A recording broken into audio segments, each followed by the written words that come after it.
Professor Eugene Vasilew, who joined the Harpur faculty in 1960, professor of rhetoric, and who, more than many professors, gotten involved with the life of the college and their students. Can you tell us what drew you here originally from Lehigh? Well, I was drawn because I had just lost my position at Lehigh. And the reason that I lost my position, it's an interesting and quick story. The subject of my dissertation was Norman Thomas, who some people might remember as a socialist candidate for president 6 times. And in the 1960 campaign, the Debate Society, of which I was an advisor, decided that they would like to have some discussion of the campaign. And they knew that I knew about Norman Thomas, and they said, why don't we invite him? So I said, sure, I'll do what I can. So through me, they invited Norman Thomas to come to speak on campus. Well, Lehigh was very intimately connected with Bethlehem Steel. And there were a lot of very high-powered donors in the engineering and the steel business who, when they heard that Norman Thomas was coming to authority, the scourge of capitalism, they said, no, this can't stand. And so instead of getting tenure, I was up for tenure, I got a 1-year renewal, and I knew that was the end, so I had to look for a job. And that was the story. And I had heard about Binghamton because somebody from Lehigh had come here to be interviewed, and he wasn't successful, but he said, look, you know, you might like this place. He said, it's new, and I heard that they had just lost their person in rhetoric, so why don't you try? So I did, and I came and you stayed. I stayed. What kept you staying in place? Well, there were quite a few reasons. I liked the fact that it was small, and that at that time there was an emphasis on teaching, and I thought that was my strong point. And also, they had nobody with my particular skills and my particular background. And I became a sort of utility infielder.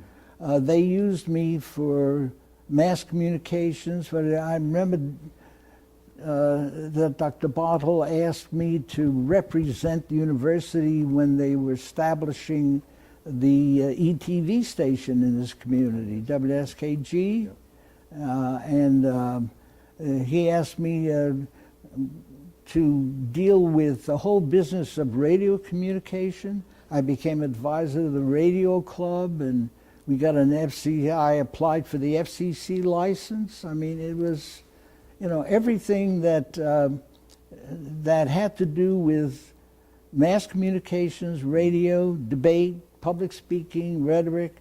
I was their man. There was nobody else here. Now, you mentioned some stories about some of your students, and I wonder if you could share those, a couple of those stories with us. Some of the extraordinary students you've had and the extraordinary relationships you've had. Well, I still communicate with a student that I had in the very first year that I was here, and we're still good friends. We still communicate. He was on the debate team. One of the advantages of being a debate coach is that you get pretty close to a few students who are debaters. Anyhow, he was on the debate team, and then he later he was second in his class when he graduated. Very brilliant students. He was the editor of the newspaper here. His name is Ted Hochstadt, and he then went on scholarship to Harvard Law, and became a lawyer in the energy department. And so, you know, we've had an ongoing relationship. He came several times to visit me and stayed at the house and so on. There's another student whom I met here finally, who out of the clear blue sky one day wrote me a note and said, "You probably don't remember me, but I was in your class. You spent a lot of time trying to teach me how to write." He said, "You called me into your office at least 6 or 7 times, and you gave me a D- in the class." He said, "But you taught me how to write."